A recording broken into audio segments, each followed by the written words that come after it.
समोर आहे जात आहे आउटसाइड ऑफ तुमचा बॉल पॉइंटच्या डोक्यावर खेळाय बॉल जाईल बाउंड्री लाईनच्या दिशेने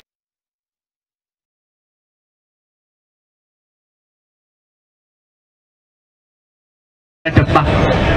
नेहमीच मी उल्लेख करतो की बाहुबलीचा कटाप्पा आणि गोलंदाज पुढचा चेंडू पुढे सरसावला स्टेप ऑफ होऊन कव्हर्स मधून बॉल काढलाय पलीकडे दुसरा चौकार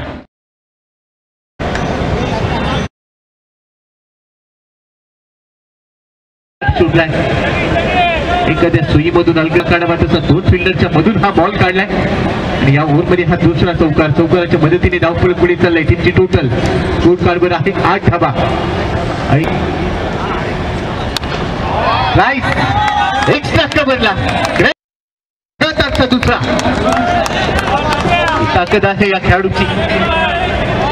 रडार मध्ये बॉल टाकला की सोडला जाणार नाहीये कव्हर्स मध्ये खेळ आहे अजूनही 33 धावांची गरज यावेळेला चांगला फटका आहे थर्ड मॅचला बॉल बाउंड्री उलट दिशेने चांगले टायमिंग बरोबर षटकाराला षटकाराच्या मदतीने धावसंख्या आता 53 नंबर पोहोचले